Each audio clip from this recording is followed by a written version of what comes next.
zigenda kubeera mu makati tewali kuzituusa. So era mubata nze sijja kwewuunya era sisobola kwewuunya ne bwe kiba singa kyabadde wuggulu sandyewuunyiza era mu abandi nkubidde simba nange pastor nga nawe ndeka neebake nze sinza kwewuunya wabula kye neewuunya bukedde butya nga kwali nezituuka ssaawa 5 ng'akyaliko ekyo kye nsinga okwewuunya. So bwe tutuukayo nga weebali tujja kubeera n'okusiiba n'okusaba naffe tutwale petition yaffe mu maaso ga Katonda tumubuulire wa we tuyita tulowooza tutya. Bayibuli egamba mu Proverbs nti nno omubi kyatya kimujjira naye omutukuvu kye yeegomba kimuweebwa. Mukama awe emitima gyaffe bye gyetaaga. Tugenda twalayo petition eyo tujja kubeera n'okusiiba n'okusaba. Abanaasobola okumalako ezo ennaku abataasobole siiba ky'onoosobola okuva nga 19 okutuuka nga 24 nabo bali mu kusaba bakulembeddwa mutabani muwala we Basirwadda baani bonna bali ku side eri naye Bayibuli egamba ekyo tekibatiisa mune bwe mwerabanga abasigadde mweka. Bayibuli egamba mu ebyomu mirembe 2 Chronicles chapter 20 2 Chronicles bono gisoma yonna amaje agamaanyi ga mirundi 3 galumba kabaka Yekosafaati n'agwa mu maaso ga Katonda ne bagwa mu kusaba n'okusiiba. Bayibuli egamba ekigambo kya Katonda ne kijja ku nnabbi omuto. Bwe mulabanga temuyina nga kusaidia mu temuyinako nnabbi mukulu don't fear. Bwe muba temulabako abo bannabbi abagundivu abo bakakongoliro do not fear. Bayibuli egamba nti ekigambo kya Mukama ne kigwa ku nnabbi omuto n'agamba bw'ati bw'ayogera Mukama temutya mukole bwe muti ne bwe muti luno lutalo lwa Mukama baluwangula ng'ekigambo kize ku nnabbi omuto kwolwo lwe yasooka okulagula n'erinnya lye teryogerwa nti nnabbi gundi. Bayibuli egamba nnabbi omuto. So temutya kintu kyonna tugenda mu maaso ga Katonda. Mukama ajja kutuddamu tuli mu ndagaano empya ey'okubanga ffenna Katonda tumuyina kyenkanyi. Olwaliro mu Bayibuli ngenda kubeera mu kusomesa. Mukama ampe ekisa njagala okutandika okusomesa. Waliwo abantu abasinga okumanja okusomesa ku Sabbiiti. Sijja kusomesa ku Sabbiiti yokka nga Sabbiiti naye ngenda kwogera ku seeti yonna nga Katonda bwe yali yagiwa endagaano enkadde, seeti yonna ey'amateeka kati omwo mwe tujja okwogerera ne ku Sabbiiti. So leero sigenda kubuulira naye ngenda kusomesa era bwe naaba nsomesa funa notebook yo ofune ne pen onotinga ebyawandiikibwa ebirala twabisomako dda twabyogerako naye tugenda kubanga twejjukanya kubanga okwejjukanya obulungi olina okubanga omanyi ng'olaba ekiri mu ndagaano empya ate ne mu ndagaano enkadde. Pawulo ono Mukama yamubikkulira ebintu bingi era Pawulo yasinga nnyo okusamalayizinga n'okulireetinga ekiri mu ndagaano enkadde eri kitegeeza ki mu ndagaano empya. Pawulo yabijjayo bulungi. So sigenda kusomesa ku Sabbiiti yokka naye ngenda kusomesa ku seeti yonna ey'amateeka nga bwe yali, then tujja genda tukwatako bye tunaakwatako, then omwo mwe tujja okutuukira ne ku Sabbath. Now olwaliro ngenda kwogera ku lutalo olwa Uganda empya ne Uganda enkadde gye tulimu. Mu Uganda ekitutawaanya lutalo olw'endagaano enkadde n'endagaano empya ey'ebyobufuzi era nga tugirireetinga mu Bible and Politics nga bwe kyali oba nga bwe kiri mu ndagaano enkadde n'endagaano empya. Kyova olaba n'olwaleero mu nzikiriza wakyaliwo okukubagana empawa nti waliwo abali mu ndagaano empya naye ate nga batambulira mu nkadde, naye ate era n'endagaano enkadde teyavaawo nti mu Bayibuli endagaano enkadde tekitegeeza nti teyina makulu oba teyina mulamwa. Naye waliwo obwetaavu bw'endagaano empya nga bwenzize njogera nti Mukama azze ate okuvira ddala ng'amaze okugoba Adamu mu lusuku. Kati okutandika ku mulembe gw'abaana ba Adamu, omulembe ogutaamanya ebyali mu lusuku, Katonda yatandikirawo okutereeza azzeewo enkolagana eri olunaku lwe yasaba ssaddaaka ku Kayini ne Aberi. So bingi nnyo ate kati bwe ngenda eyo tetujja genda mu politics, tetujja genda mu program nga bw'erina kubeera, naye Mukama ampe ekisa tugenda kubitemaatema, tujja bitemaatema mpolampola, tujja bimanya. Mukama bw'ali batuyambye nga struggle ewedde, then tuliba tulina kusoma Bible yokka without politics, nga tutunulira Bible yokka, ate ne politics oyo w'omulembe ogwo anaabaawo neera mu Bible mwali. Olwo nga tuli mu Uganda mpya tulina kusoma Uganda mpya, so si Uganda enkadde n'empya. Kati tulina problem nti tusoma Uganda enkadde ate ne tulengeza abantu ne Uganda empya. Kati bwe tuliba tufunye Uganda empya, then awo tuliba tulina kusoma Bible tulabe bwe tulina okutambula. mukama katonda omulungi wekisaba mpera omukisa ngenda kwogera ku lutalo lwa Uganda empya ne Uganda enkadde. Tuli mu Hebrews chapter 8 from verse 1 to verse 13. Yes, embayo eye chapter inenyiriri 13. Hebrews chapter 8 from verse 1 to verse 13. Then bwonobo yagalo bitegeera obulungi kigenda kwetagisa n'okusoma verse 7. I mean chapter 7. Ojja kuba wetaaga okugisoma eya Hebrews gwayagala okumanya ennyo kwebyo bye tugenda okubanga twogera ngo olina byonoonya byoyagala level gyagala tutuukako mu Bible bwe tunaaba tusoma tujja kwetaagisa n'okuddako mu chapter 7 then tujje mu chapter 8 naye obudde tetubuyina jjukira tulina okugenda mu ndagaano enkadde tulina okugenda okomawo mu mpya tulina kugamba omuntu n'atasoma Bible oba atagirina tumuleke ng'alina kyategeddeko ku nsonga ezo. Katonda omulungi wekisaba mpera omukisa. Olutalo lwa Uganda empya ne Uganda enkadde oba olwa Uganda enkadde ne Uganda empya. Then Hebrews chapter 8 from verse 1 to verse 13 ebyandika ebira bigenda kuba bitwekoonako ojja kuba obinootingaawo wansi. Nga tutandika ndabyeko European Union bambasada bonna mu Uganda aba Europe oba bali ku kitebe kya NUP basisinkanye ku kitebe ba NUP bakyazizza. Ndabyeko oluvannyuma bwe bamaze okutuuka ndabyeko deployment ey'amaanyi ebweru ndabyewo deployment ey'amaanyi katubigoberere nabyo tugenda kuba tubigoberera tulabe bwe kinaaba naye kirabika lukiiko teruli open lwa munda lwabwe tunategeera banatubuulira nga olukuŋŋaana luwedde naye ffe wano ku ASPRC Muwire Bible and Politics twasaba omukulembeze era twabasaba tukiddamu tusaba tukwate ensonga zaffe ezaali mu mission 2021 gye baatubba etannaba kutuukirira esobola okutuukirira essaawa yonna okuva kati tufuneyo olukuŋŋaana olunene ennyo oluli mu European Union bambassadors bonna abali mu ggwanga Uganda tubayite including owa America tubayite babeerewo ku kitebe tubatereko obutambi bw'ebyo ebyaliwo mu November ebyaliwo nga batta Kawuma nga tutandikira ddala mu kutta Kawuma ebyaliwo mu November ebize bibeerawo enziba gye batubbamu akalulu empamba gye bawambya abantu oba tubaterako documentary tugibatereko yonna nabo bagirabeko tubabuulire ensonga zaffe abaana baffe abawambibwa okutuuka n'olwaleero bakyawamba tubabuulire wawe tuyimiridde tubannyonnyole tubatereko akatambi nga Nabbanja ayogera nti nze nyina John Bosco Kibalama tubatereko akatambi nga omwogezi wa poliisi omwami Onyango ng'ayogera nti ffe poliisi olwaliro ffe tugenze ku Kiseka market ne tukwata Damulira taddangamu kulabikako tugende nga tubabuulira ebintu bingi nnyo tubalage Museveni lwe yasoma amanya n'asoma amanya g'abaana be tutaddangamu kulabako simanyi lwetutte simanyaani Kanatta bonna n'abasoma tetuddangamu kubalabako tubatereko Minister Jeje Odong bwe yali Minister wa Internal Affairs alina amanya ge yasoma ku answered ya parliament ngagamu ku go tebaddangamu kulabikako naye nga yali atugambye nti yabalina. Then olwo nga tulinawo CNN tulinawo BBC tulinawo Al Jazeera tulinayo gundi zonna TV zonna eziri international neziri local bonna tubawe photocopy tubawe copies za buli kintu tubawe copies ez'obutambi mu bifaananyi ne mu videos tubawe petition empandiike points zaffe tubabuulire ensonga lwaki bwe baba tebatuwadde bantu abo government is stepping it down bwe baba nga baganye mu nnaku ze tubawadde kaboom ekintu kyabike. So ffe tukyayimiridde awo nga family wano Bible and Politics nga tugamba nti ekyo kigenda okutuuka okubanga tulina solution ku buli mutendera gwonna international level tuba tumaze okubawa n'okubabuulira bonna nga tubawandiikidde embassy bw'eba efunye kitegeeza government yeewaabwe yeefunye.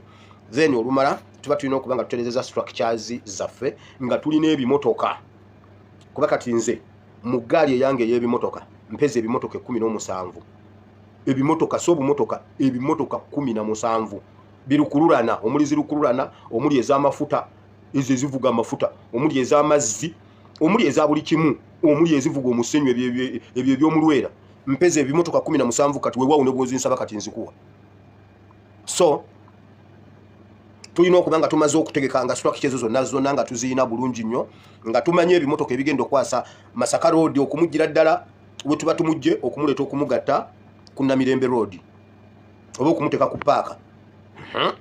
Tulina okuba nga tumanye abagenda okuziba Hoima Road okumutuusa ku paaka e Kampala okumujja we tunaaba tupulaninze okumutuusa mu paaka e Kampala.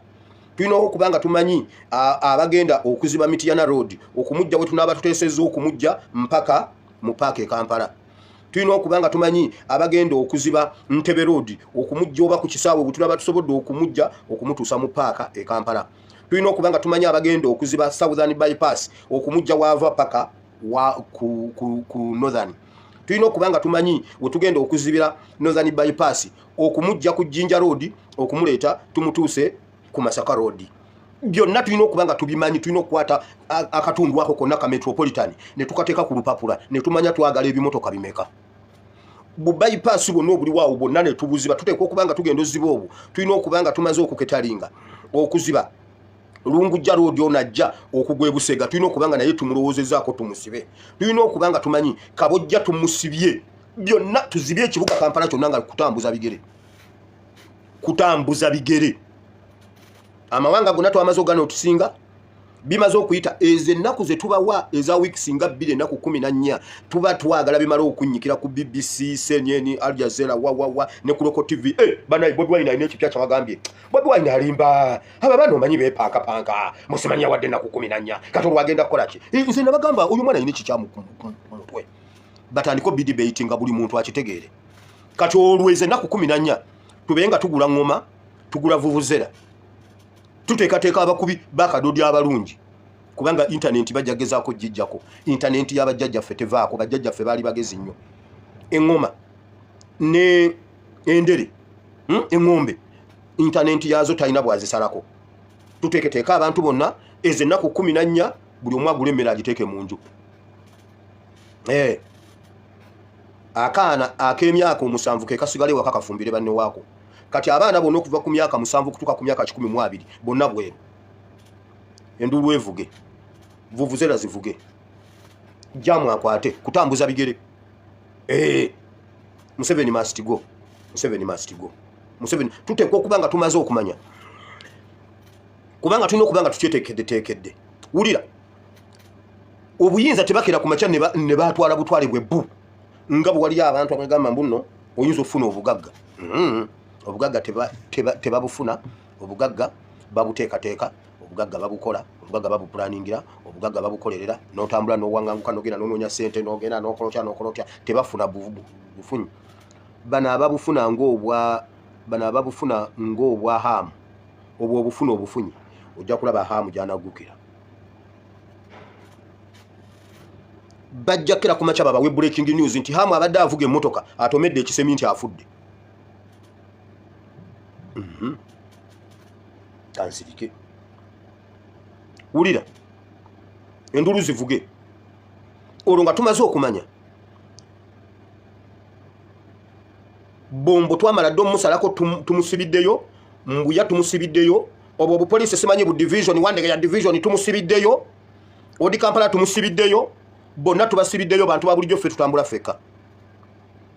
Ffe tutambula ffekka.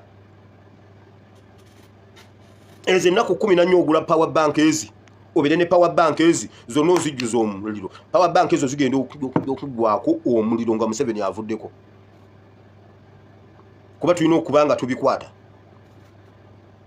Tetusooka kayana, tusooka kutwala Nakasero. Tusooka kutwala Nakasero. Faawe wamu we tukyasibidde. Ku bimotoka 17 byennina NUP muyina emmotoka mmeka mu parking yammwe. Naye tulina ba MP abatayogera wadde ku kujjako Museveni. Wali owuliddeko ku Nambooze ng'agamba okujjako Museveni. Ngamba Nambooze ow'Empigi. Wali owuliddeko ku Nambooze ng'agamba nti kujjako Museveni. Bw'obanga wali okawuliddeko ka posting awo. Mbosemanya olwaleero awadde abanaku emifaliso. Twagala kujjako Museveni mutu wa mifaliso mwaweredde ku baana ya MP atoola kukyalina. Tukimanyi bulungi nti Nambooze mukamuhoozi. Okiwaka n'ekyo. Bawa Nambooze yali musajja nga omanyi omuntu gundi abanga ayokeddwa abalongo ng'alina ebyeru ku mimwa ku ngalo kuki. Bwe yalinnya mu parliament omusajja yamugoba kati aline muhoozi. Kansirike teba bintuuzaamu. Atenze nti ebigambo. Kale najja wano ennaku z'omwezi zaali ennaku z'omwezi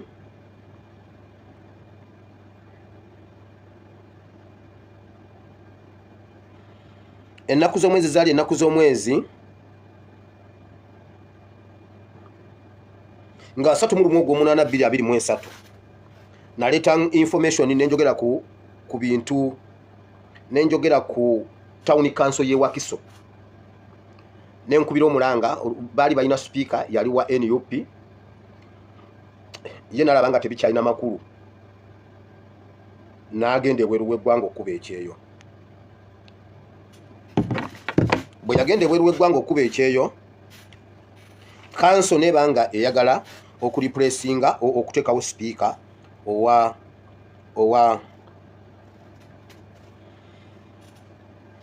town council. NUP netola mu bakansala abaaliwo nejjawo kansala bamuyita Kisaka Sam aliplacinga oli eyali agenze. NRM negana neddira mu bakansala ba NUP nejjayo omukyala gwe bayita Kate oba Catherine Nabunya n'ateesa n'aba NRM ne balemesa ekitebe gwe kyali kironze gwe bayita Kisaka Sam. Omukyala Nabunya Kate nasala eddiro nadda ku saidi ya NRM era ne bayiwa amaje ne bayiwa police ne bagaba omusimbi ne bakola batya oli NRM gwe yali eyagala n'alya akalulu. Okuva ku olwo ne basuffocatinga akakiiko ako town council ate nga NUP yali esingako ababaka bangi ne babawe ssente ne basala eddiro ne bayingira NRM. Era ku bantu abo bennyini balabikako nga bagenda egaluga ne basinkana ba NRM. Awo bagenda ne basinkana Museveni. Oyo omukyalo oyo gwola bali mu kyambalo oyo omunene oyo yebise maski mukyala wa Nuupu yajjira ku kadi ya Nuupu. Omukyalo oyo yono bali bamanyi tebuuke yono kati olwaleero akomyewo akulaga era akomyewo anonye kadi. Abantu bwe bati mwe bali bangi akulaga akomyewo anonye kadi Nabunya Kate oba Catherine yoyo kati akomyewo anonye kadi nga bamulondera ku mundu kuba speaker bamulayiriza ku mundu bamulayiza nakiro. In fact bamulayiriza mu chambers zani nge mundu zetolodde nebukedde eggulire eryo kubukedde kweriri. Omukyalo oyo yono abantu be Wakiso omukyalo oyo temumumanyi. Abanuupu omukyalo oyo sabi bagamba ebintu bino kubuli mutendera abantu bano kwebali naye tetusobola kubabuusa maaso yoyo omukyalo oyo ng'agenza osisinkana aba NRM alina aba NRM eggaluga kati akomyewo asugumbiza wamuleba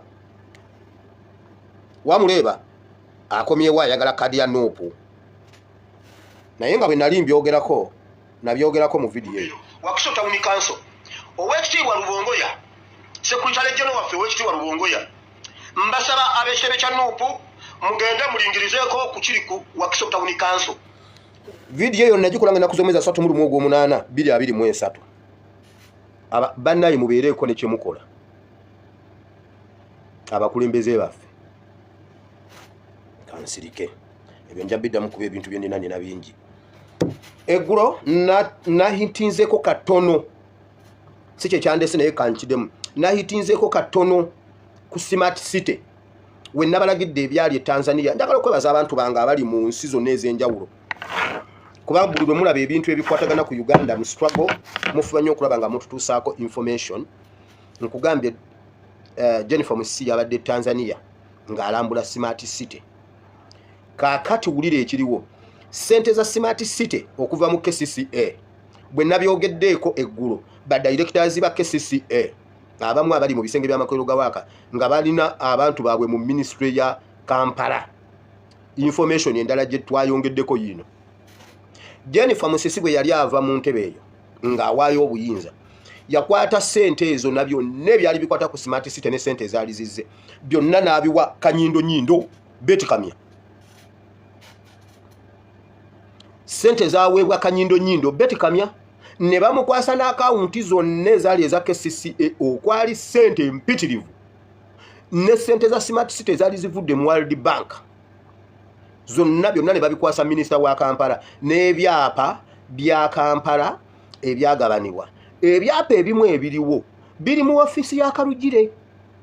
Nabagamba ekintu ekyo era nkiddamu, biri mu ofiisi ya Kalugire era ne kaseefu namba mwebiri ngimanyi.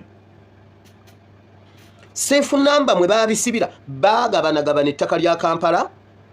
Betty Kamya, mukyala Museveni oyo, Mama Bigulu, Mama Njovu Enterprises Limited, mukoddomi we Kalugire n'abalala bagabanagabana ettaka lya Kampala. Naye ng'ebintu byonna Jennifer Musisi yabikwata n'abikwasa Betty Kamya. Kaliisoliiso eyeyita Kaliisoliiso w'omulembe guno yabba ssente za Smart City eza World Bank. Yo yanoonyereza ababbi. Ssente za Smart City baazirya kati ne balyoka batusikiza Kampala Nvunyu City. Ekibuga Kampala kirimu envunyu. Genda buli awali kasasiro wayiika wati. Kampala Nvunyu City.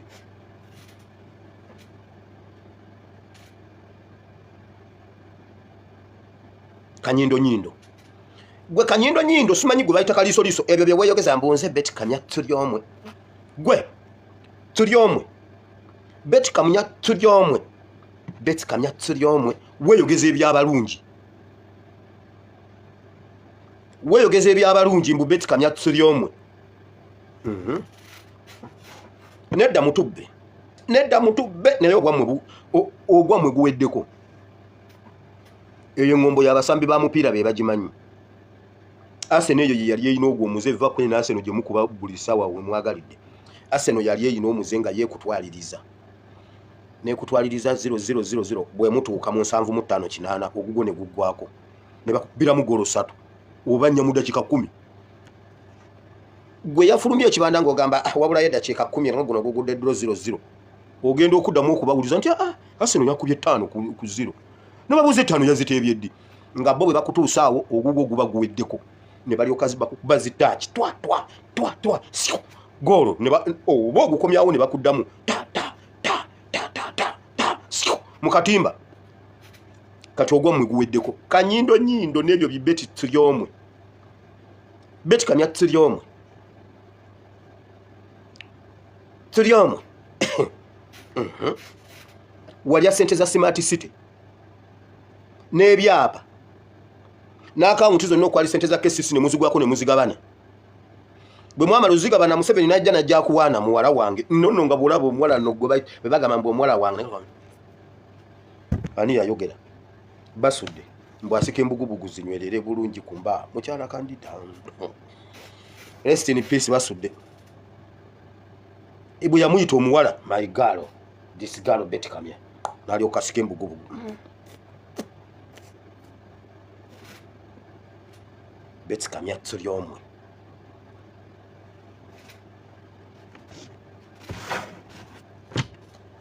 Kaliisoliiso walya ssente za Dodo, mwalya ssente z'ettaka gwe Namuganza. Gwe Namuganza nani mwalya biliyoni 3 ezali ez'ettaka ly'omundeeba. Naye Betty Kamya nabagamba mukoze ebintu mu biro ng'abakwerege tulaba.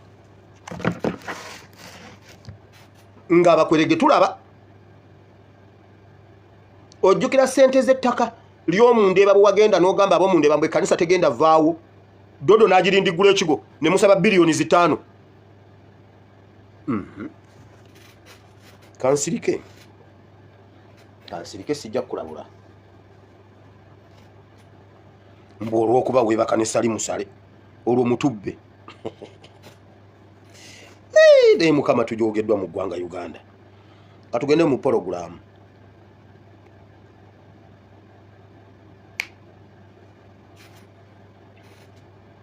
Tuve ku Betty Kamya tuli omwe.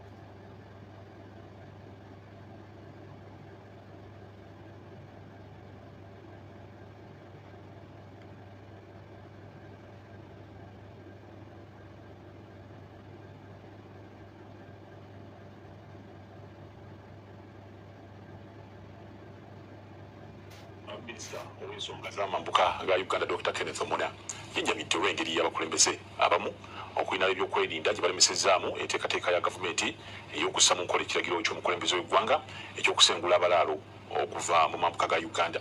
Omuna abadde mu disitulikiti y'e Madiokolo, Nebbi ne Pakwach ng'alondoola engeri ekiragiro ky'omukulembeze w'eggwanga kino ekyo kikaliisoliiso kikasalimusale kimanyi bwe bakifuula olusuku mwe bayunja. Albert Kamuga yalina ebisingawo.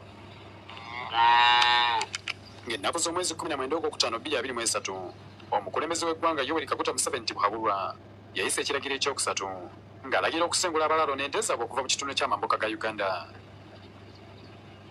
Ekiragiro kino kyatunuulira abalaalo abeesenza mu bukya mu bitundu nga West Nile, Acholi, Lango ne Teso, ekyaviiramu enkaayana ku ttaka, okusaanyawo obutonde n'okwonoona emmere y'abantu ng'abalaalo balunda kyere. Ekiragiro kino kyalambika nti abalaalo abanaagaana okwamuka ebitundu bino bakusibwa emyaka 7 n'ente zaabwe ziwayibwe.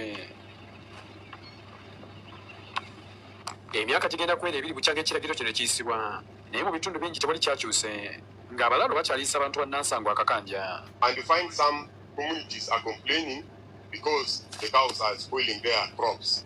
So if something can be done, I think we shall have some relief. I think even last year, around December, up to today, we have not concluded. And now the people want to take things into their hands. I'm getting increasingly worried. Abonno be bampuuga bamambuka. Dr. Kenneth Omuna Olusegun abadde mu kitundu kya West Nile mu disitulikiti y'Okolo Nebbi ne Pakwach okulondoola engeri ekiragiro ky'omukulembeze w'eggwanga kino gye kiseddwa mu nkola. Abakulembeze mu bitundu bino bamulopedde nti ekyokusengula abalaalo abamu bakifuula lusuku be bajja ekyokulya nga n'okutuusa essaawa ya leero waliwo ente ezikyaleetebwa ku ttaka lyabwe. You wonder how the Eketi were entering diplomatically in the sense that there are claims of these are people going to slaughter in Sudan, they are taking to Arua, and overnight they end up. 3 categories of people are making it very difficult to execute this order. One is security. I'm not the one who has said it, you are the one who has said it. That is the General called Washande from Zimbabwe. He's been the one who has been trafficking animals here. Minisita Omuna alaze obwennyamivu nti abantu beno bangi ettaka balyeggyeko nga baliguza abalaalo ku nsimbi entono ddala nga buli yiika bagigula ensimbi ezitasuuka akakadde kamu. I'm deeply hurt by our own sons and daughters in leadership now becoming the agents to sell land.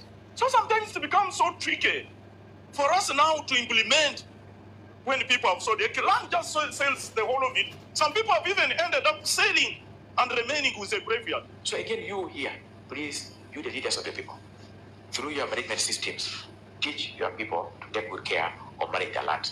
Beri mu kaweefube okulaba ng'ekiragiro kino kiteekebwa ddala mu nkola wabula nti wabaddewo okusomooza okumu gamba ng'obulwadde bwa kalusu ekyaleetera gavumenti okwera okutambuza ente okuva mu bitundu ebimu okudda mu birala. Wulira abasiru. Wulira abasiru. Buli kitundu kirina abasiru baakyo. Mbu ekyabagaanye okusenguka okuvaayo waliwo kalusu ente tezisobola kutambula kuva mu kitundu kimu kudda mu kirala. Naye ate Jeno Lwasande aleeta ente okuzijja naye bannaye basajjamu muyina emitwe okuva e Ssembabule nawa ne ziyingira mu Acholi. Water source, you are not providing water source, and you still want to loiter with the animals at night as if you are wizards. Ata wali kagundi kalusu. Because they are highly connected as they claim. What is bad should be told clearly. If no one is complying, let the person be evicted and go. Period. I know with these local people, the Mali people, within 1 week we can drive them away. And they must go on their own. Anytime and soon, all these cattle keepers who have not complied with the conditions outlined by the President in the Executive Order number 3 will be expelled from Northern Uganda. Afuddeyo alabudde nti buli yenna yeenyigidde mu mivuyo egy'okulemesa ekiragiro kya pulezidenti okusiba mu nkola wakukolebwako ng'amateeka bwe galagira. We do not want this kind of thing to spoil the reputation of the NRM. NRM is a party of the people. Albert Kamuga. Kati nze mbuuza Northern Uganda mwalonze obukiiko bwa NRM mwaparticipatize mu bukiiko bwa NRM abalaalo temuva mu Northern Uganda kati mpagira abalaalo mwalonze obukiiko bwa NRM mukitigumu mu Northern Uganda muli ba NRM mwinayo NRM mukungana ne mulonda kati mpagira balalo abalalo temuva mu Northern Uganda ebbanga litulwaniridde abantu abo baliyo nabo tebalina buli kitundu kina bampuuga baakyo buli kitundu kina basegona baakyo buli kitundu kina ba omona baakyo mu Buganda mulimu ba omona naye ne mu Northern Uganda waliyo bampuuga nabagamba tekiri mu interest ya Museveni kulwanirira bakyoli kubajjako balalo kiri mu interest ya Museveni abanyarwanda mu linnya lya balalo okumalawo Northern Uganda olw'okuba tuli mu biro bya campaign batandise okwogera ebigambo ebirungi kike baagala mmwe mwesige bo obanga Museveni yayogera obanga Museveni yayogera nga waliwo ba DPC waliwo ba RDC waliwo ba minister n'agamba bafulume ne batafuluma kati omona agambye mwe ba local leaders mwekolemu omulimu mu bagobewo nga omona minister omwana wa mwazali bweyo yalemwa okukiri implement nga Museveni akyogedde mwina amagezi mu mitwe bagenda bazanya politics okutuuka lwe munatuuka nga tewaliwo nga bwotunula bwoti tukyalaba ku mukyoli mu Northern Uganda nga buliwo kuberiso waliwo munyarwanda ng'obwana obuto obusoma amasomero gonna bwe banatwala nga wonna abanyarwanda be balina obwana obuto bajja zimba amasomero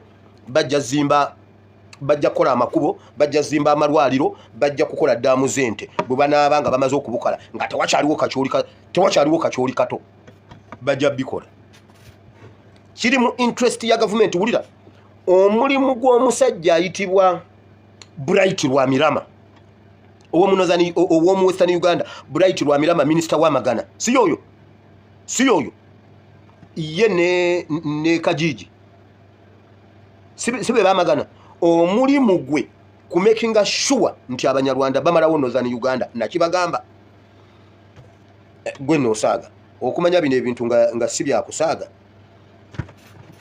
abe waffe Isingiro bagenze okulonda bine bya NRM batuuse ku makya ku ssaawa emu ne babagamba muddeeyo tumaze obalondera akalulu twakalonze essaawa 9 ez'ekiro ani alabyeko amawulire ago bani yagalabyeko nagamba sheyalingidde ku page Isingiro waffe mu Western Uganda Isingiro babagambye muddeeyo mulime okulonda kwawedde twalonze essaawa 9 ez'ekiro muddeeyo mulime twabalondedde Bright Lwamirama nakugamba Bright Lwamirama mwe bakyoli mwe kambabulire byo musinika ebinye yeggulu okumanya abasajja abo kwenjagalira mutegerere nti bana abasajja diru yakubatwalako bintu bya mwe ttaka lya mmwe n'okubasaanyaawo abalaalo bagenda okujjanga bayina hoteli mwe banaalya emmere tebalya mu hoteli ya mukyoli nze siberangako eyo njagala mbyogere tandika obigoberera ogundi obigobera bw'osanga byenjogera bya bulimba todda ku programu yange abanyarwanda tebalya mu hoteli ya mukyoli abo mwe be muyita abalaalo tebalya mu hoteli ya mukyoli tebagenda mu ddwaliro lya mukyoli bwe kuba kujjayo ssente oba kuzisindika tebasindikira ku mobile money ya mukyoli service zonna ezisookerwako wansi agenda okujjanga amanyi wagenda ozisanga ne bwe baba nanywa ku mwenge tebanywera mu bbaala ya mukyoli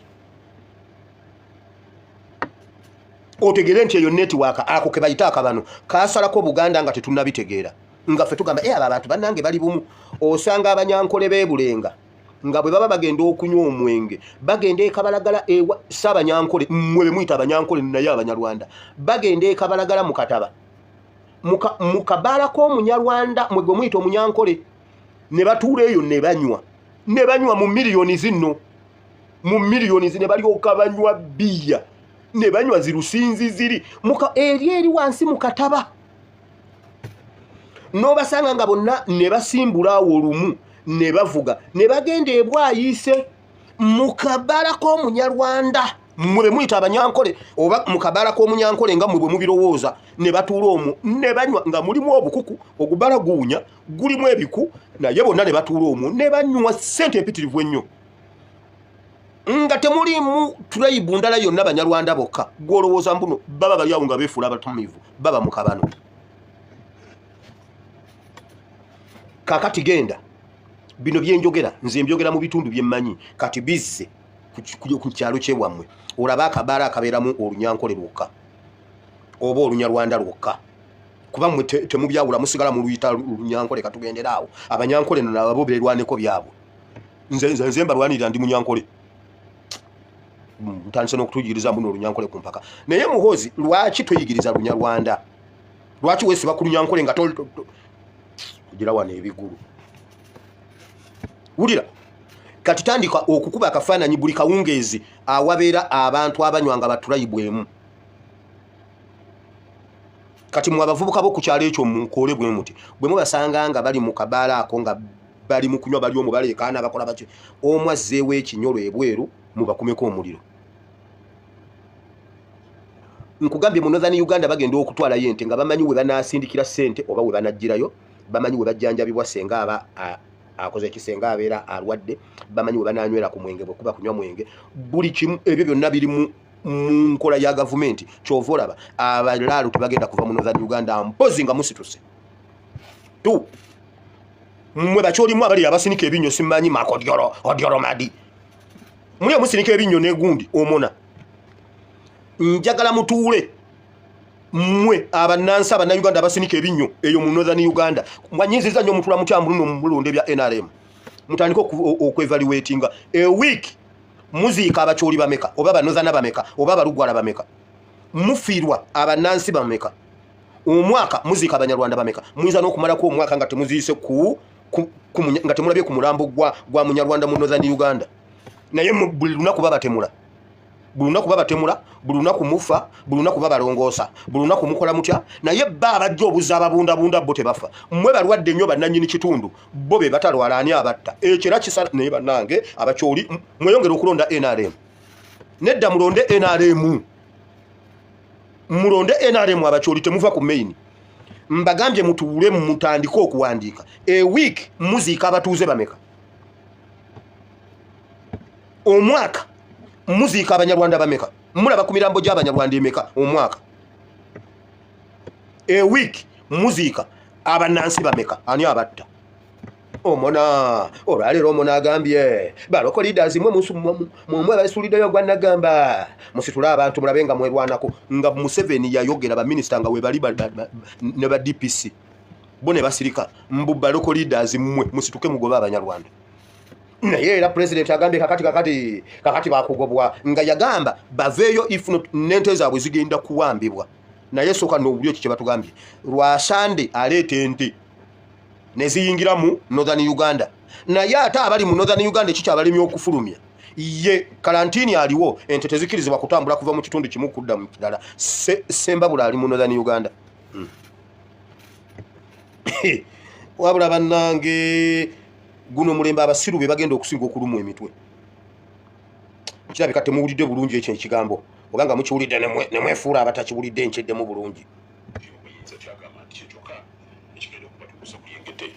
ono abadde ku mukolo ogw'olunaku lw'abakyalo ogwateekeddwa minisita omubeezi w'ebyobutonde Beatrice Anywa enanywa kitigumu abawerako abasaze eddiiro okuva mu kibiina naye mwe yali KFDC okudda mu NRM mudde mu NRM nzawomba wagira mudde mu NRM Saba Minisita wa Uganda Robin Nabbanja yasibye mu district y'Ekitugu gye abadde agenda okwetaba ku mikolo gy'olunaku lw'abakyala gyategekeddwa minisita omubeezi ow'ebyobutonde Beatrice Anywa ono yasoose kulambula katale akatongozebwa omukulembeze w'eggwanga gye bakano okusinga bakyala be bakakolamu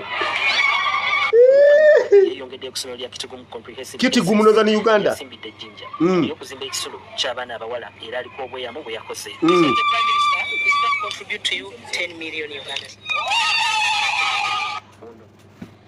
era yalambudde eklezia ya Christ the King Kitugu eri mu kuzimbibwa awamu n'ekkanisa eya St. John and Lumu. But if the Mawata are not enough, I will also contribute my party. I know this country. Kaba bazimbire ekkanisa ne eklezia babatwaleko ettaka kaba bazimbire obutale kaba bazimbire akatale Museveni yakwata n'azimba woteeri ennene nnyo mu Kalamojja ne bakunganya abakalamojja ne bagamba enkulaakulana ezze naye teriyo mu Kalamojja n'oku asobola kulinnyayo mweyo woteeri esulamu abagenda okusimula ebyobugagga bya Kalamojja teriyo mu Kalamojja gwe bayinza kukkirizaayo n'obwo obusuuti obwo obusuukasuuka bwabwe n'ebirugabire byabwe nga bawunya amaviivi tebayinza namukkiriza kuyimirira ku kikomera kya woteeri eyo wabula baamuwa akalulu olw'okuba azimbye woteeri mu Kalamojja babatwalako ettaka lyammwe abalaalo bongera kujja mwe babazimbira eklezia babazimbira Christ the King nedda mujja sula ku kanisa temukayana mwe mukube enduru mwe bikazi mwe byawe bikube enduru mwe ebitigumu mwe bikazi by'ebitigumu mwe bitayambala na nika temuina na nika njagala mbabuze kummwe bameka abagenda mu katala ako ne mugulayo ebintu nedda abatigumu mwe bembuuza abatigumu kitigumu from kitigumu people from kitigumu ze yakoludi batigumu tigumu ladies and men njagala mumbulire ani agenda mwaka akatale okugulayo ekintu nedda abalalo kaba batwalike ettaka mu muzimbe Christ the King muvudde ne mwefudisi ne muyingira NRM teva ku main abalalo temuva ku main nedda abalalo mbawadde ettaka ly'omwapa anti abatigumu tebalina magezi Northern Uganda amagezi kwe gamba gabawiddemu yika yettaka mu Northern Uganda ya mitwalo 6 omusajja ajja n'enteze 6 n'akwata kente 12 n'awa ba chiefs n'akwatayo ba chiefs basatu buli chief oba bana buli chief n'amuwente nyanya n'agamba oyo temumukwatako muntu mulungi ogenda okera kumacha ng'omukyoli bamukubidde enkumbi mu nnimiro ng'omukyoli bamukubidde enkumbi mu nnimiro gye yabadde alima mbagambye aba Northern Uganda mutuule mukole ekintu kino mutuule mwebuuze a week muziika abannansi bameka mufuna emirambo emeka a week omwaka mufuna abagwira mulaba ku mirambo gy'abagwira emeka muyinza okumalako mu maka nga temulabye ku munyarwanda afudde oba omulaalo mmwebbe muyita abalaalo nga tolabye ku mulambo gwa mwana mulaalo oba ogw'omuntu w'omulaalo ng'afudde naye week muziika abantu abasoba mu 12 ku kyalo ani abatta omona naye bannange kambaveeko temuddamu nakumanyira wana abatigumu batuzimbidde akatale mwenna tekuliko Karamoja bazimba hoteli ey'okunyunyuta ebyobugagga byabwe abayindi be basulamu 1 star hotel va ku 5 star 1 star hotel 0 star nkugambye eri abakaramoja bakuba endulumbu enkulakulaneze tewali yona ayinza kuyimira ku kikomera kya hoteli eyo mu Karamoja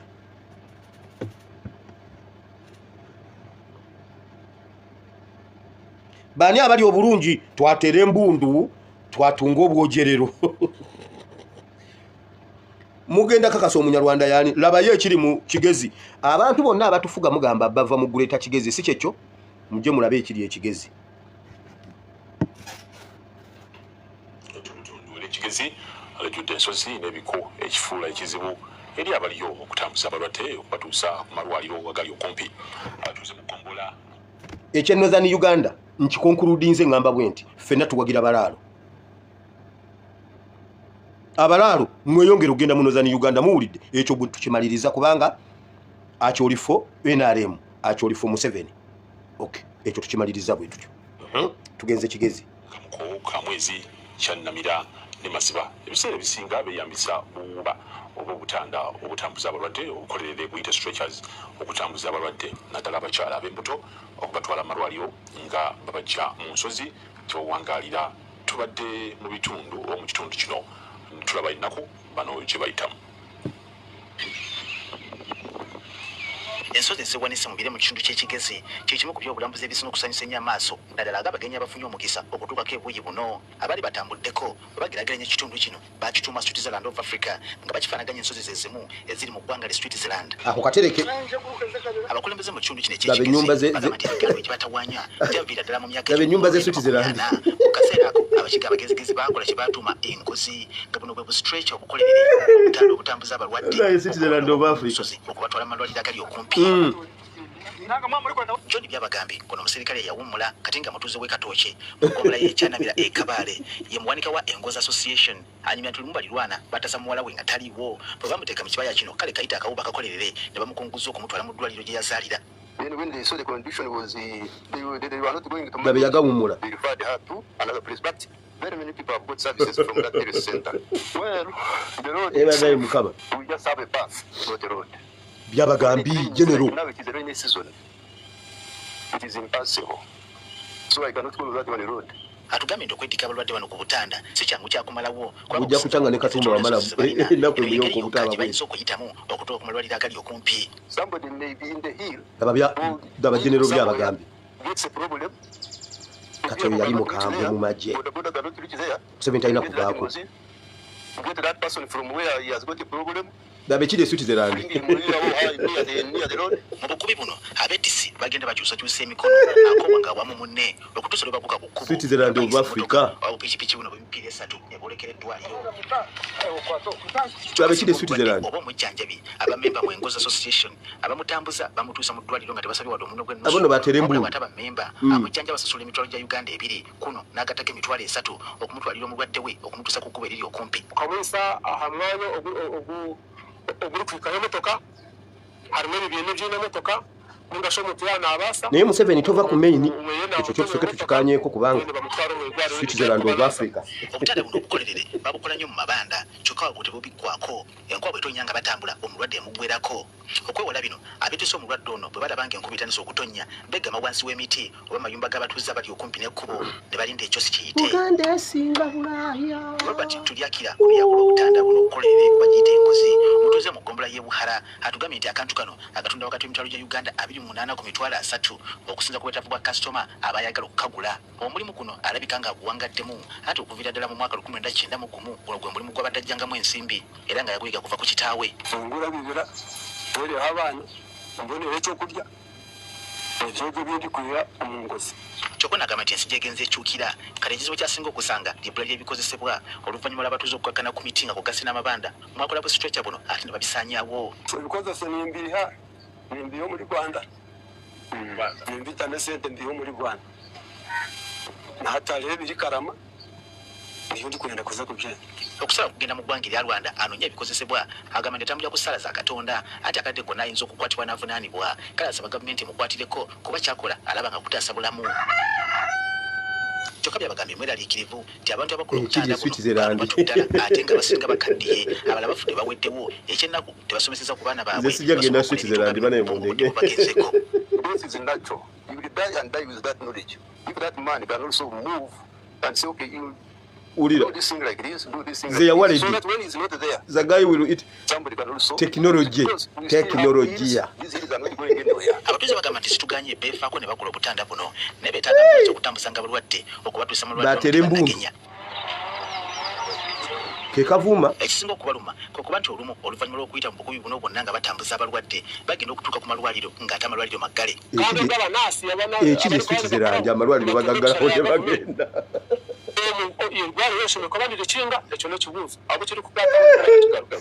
obutanda buno situganye butunuulirwa nga kataasa bulamu naye n'abalwadde abafiiridde amalwaliro gano emirambo gyabwe bagiteeka ku butanda bwe bumu ne bawalampa ensozi nate okugenda okugiziika abo nabo balonze NRM Dr. Gilbert balonze obukiiko bw'NRM obulamu ekabale atugambye nti ambulance district weziri era nga ziri bulinda Museveni tova ku main okutambuza abalwadde kyokka nga zino Museveni tova ku main kuba Switzerland yanyuma manene naddala eddwaliro ekkulu ery'ekabale ekiri Switzerland omanyi Buganda eronda bubi Buganda eronda abakulembeze nga bagimu kyovula banga erekeddwa ebitundu ebirala byonna byakulaakulana ddala paka Switzerland mbu Buganda eronda bubi Switzerland yagireka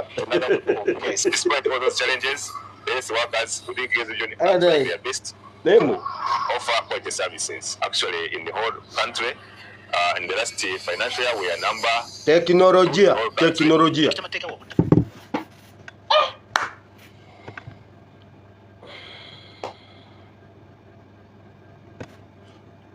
Tuvudde mu Northern Uganda tugenze Kigezi wali abatufuga waliyo Bright Rwamirama ava mu Kigezi region waliyo Kulisi bali mu nsi ebyenda Kulisi bali mu nsi olukwe aveyo Kajiji Franka aveyo Amama Mbabazi super minister aveyo Lugunda banange Lugunda yabbe ebintu mu covid Lugunda yabbe emmere mu covid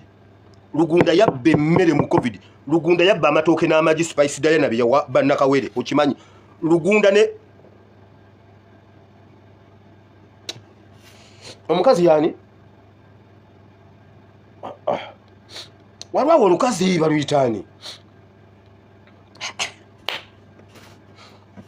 batwala amatooke Spice Diana ge yawa bannakawere n'amata Lugunda n'abitika n'abitwala ava mu Kigezi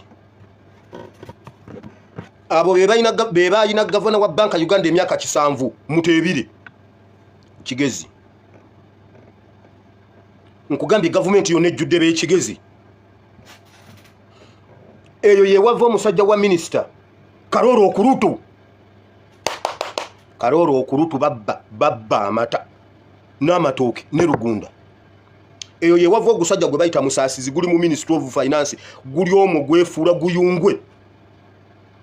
You know Hatia, this budget, what we are going to do, we are going to introduce the supplementary tomorrow. Habo kuba mbwenu a supplementary classified of the government. Guli awo gwefula guyungwe na ye gubi eyo ye wava Bahati. Switzerland of Switzerland of Africa. Banayi twatere embundu. Neze embuza. Budget ze tujanga tuyisa buli myezi 6 ziragawa. Budget ze tukola mu gwanga Uganda. Nze mbuza. Anti mnange pastor kati gobadde yagala abantu ababo mu nsozi babatwale batya. Switzerland babatwala batya. Babatwala bwe batyo. Switzerland ya Europe nayo babatwala bwe batyo. Switzerland of Africa n'aba Bahati babatwala bwe batyo. Abalwadde ba Bahati abali eyo babatwala bwe batyo. Chris bali omunsi ye bwe kyamukubireyo ensimbu zamukubireyo helicopter ye yamujjayo mulete Kampala. Abawo omusoro Chris bali omunsi tawa musoro. Abawo omusoro babatwalira ku lugali. Naye omusajja agambye ekibaluma Teknolojia agenda kugwawo ekibaluma. Omusajja ayinza okufuwa nga tayigiriza baana. Kulakati senga afuwa abantu bonna bakufuwa. Teknolojia. Omusajja alina teknolojia aluka. Obuntu obuteekerwako abantu batwala. Mbukatwala omulamu ne kakomyawo omulambo. Mwatere embundu. Ate lwakindwayo eyo. Katusoke tugendeko ekikuube kyangwale. Bonna balonze abo bonna bolaba bonna balonze obukiiko bwa NRM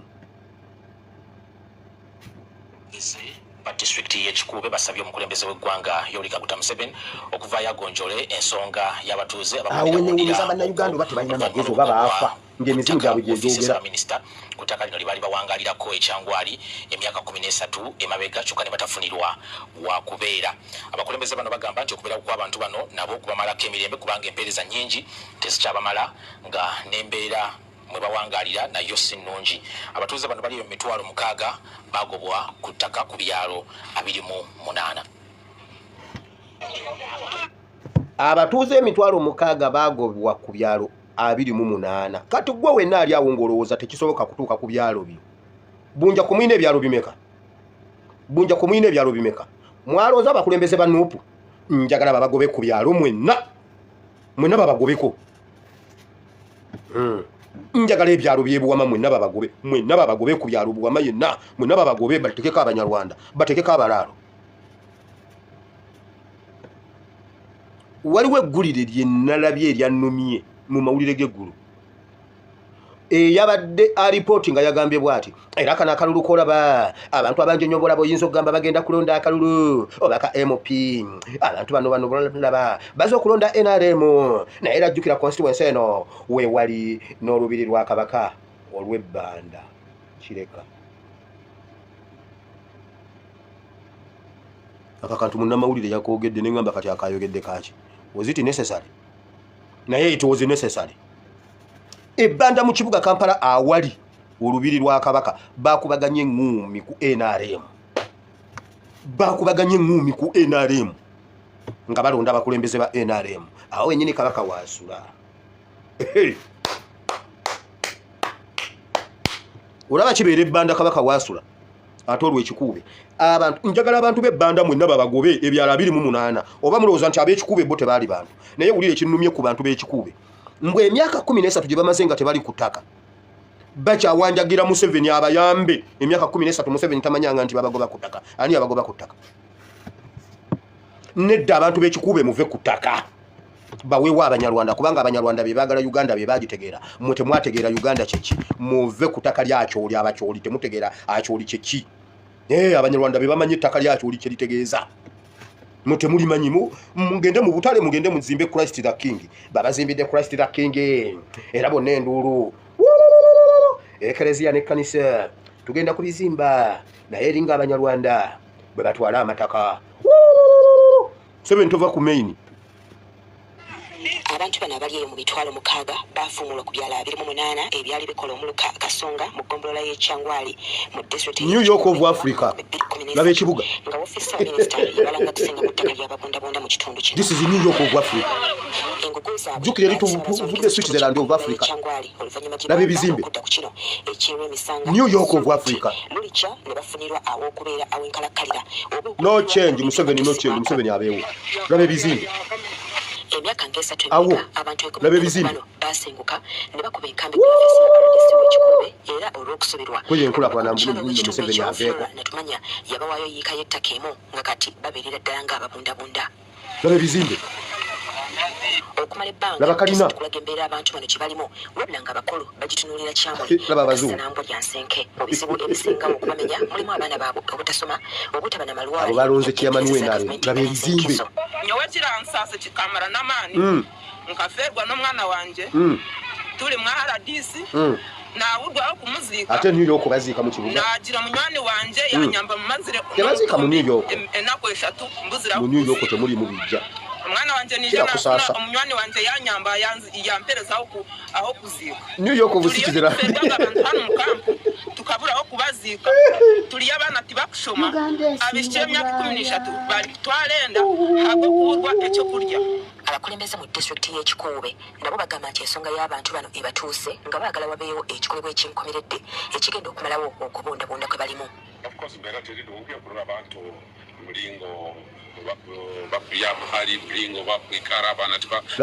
labe ebizimbe laba gavana wa New York ekintu kyamaanyi muno okulora ngu abantu abo bafiirwewo kandi laba gavana omubaka wa President Amlan Tumsime yatubulidde nti yakoze dda alipoota y'abantu bano ng'essaba yonna wakujanja mu maaso ga President alabe ekiyinza okukolebwa.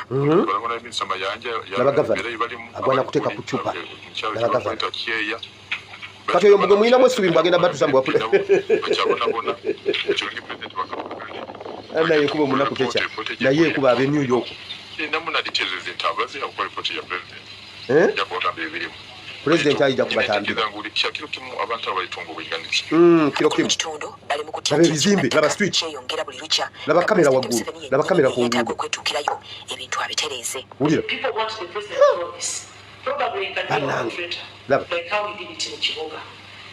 wabula Buganda mulonda ddi ku bakulembeze bwe bati laba ebizimbe laba ebizimbe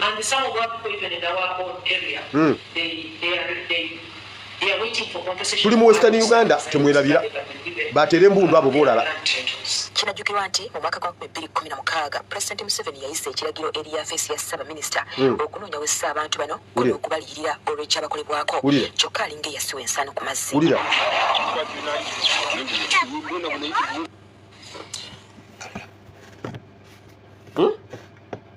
Kati nga muvaawo nga mugamba mbuno Museveni agende alagewa kweyenkulaakulana abo balonze Chairman w'NRM bana abaana ba NUP baagala kutabangula ggwanga baagala enkulaakulana nedda tetuyinza kugumikiriza joogo lya NUP nedda nange sobola bikkiriza bino ebintu sia kulaakulana eno yonna yonna nga muddawo nga mugamba mbuno biki naye bannange mbu kati bagenda kubitwalibwa Museveni ku luno Museveni ateeka okubaako n'ekyakola bulijjo tabimanyi abantu baffe nange ngenda kuyogera nga Kyalya bannange bw'olaba ku Kyalya yagamba abasoga ne munyima akalulu wakira balaba ndinyimye mu abasoga ne mumpa naye nga bwe mukanyimye mugenda kundaba nga nnyonnyonyi nga neddirayo nga neberera bulungi eyo naye banaye bw'olaba Kyalya gyali naye mu Kyalya yabaaki oba Kyalya ani yamukubya obutwiri Kyalya alabika bw'olaba Kyalya alabika yabbirira akacwiri kakuba Kyalya kamubalageko wano Kyalya mu mutima mulungi oba yabba akachwiri kakuba kyalya akachwiri kakuba kyalya oba yabba ka muzungu oba yabba kachwiri kani presidential material. We are going to be discussing man. Who is man? How many types of man are in the world? Museveni taleka bujulizi kata akwegera mbuno ye yaleta kyali alaba kyali. What have we done wrong? Akachwiri kakuba and what can we do to help ourselves? What will God do to help us? So we are discussing man as a being of creation. Eno video tenaweza na weeks bili ngajikoze Museveni yakubya kyali akachwiri oluvanyuma lwo muyisa mukaluka 2016.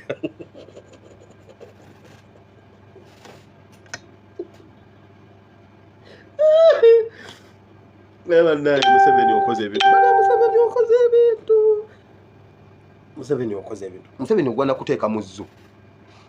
Museveni ogwana kuteeka muzzu ensi kulambule abantu bakulambule.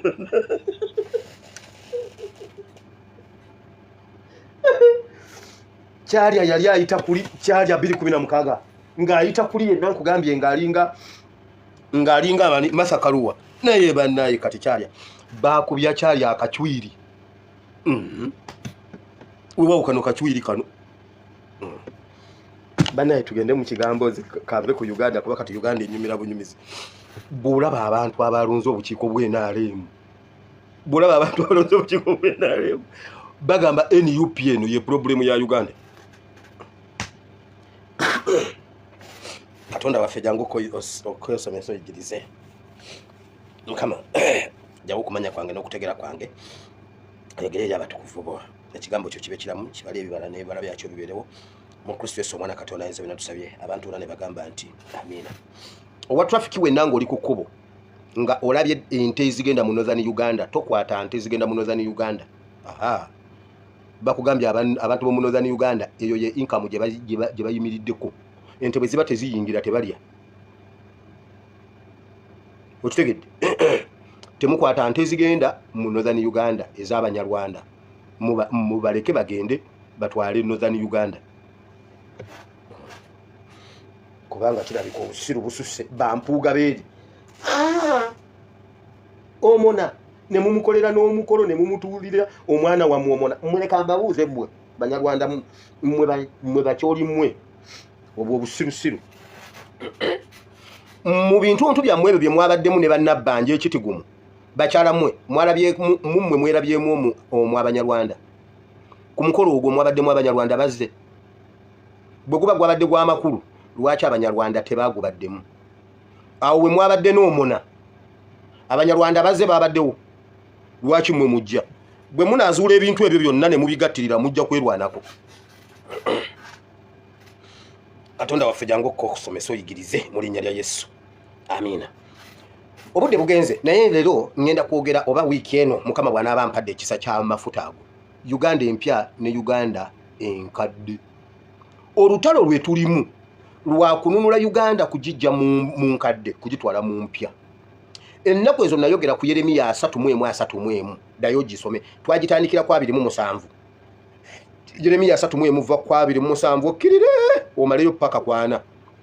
Bayibuli ennyonnyola bulungi Nabbi Yeremiya yali alanga ng'abikuliddwa endagaano empya abikuliddwa Uganda empya atujja mu Uganda enkadde. Naye katusooke mu Hebrews chapter 8 tusooke tusome ebintu bino then ate tusooke tujulize endagaano enkadde maybe naye obudde bugenze.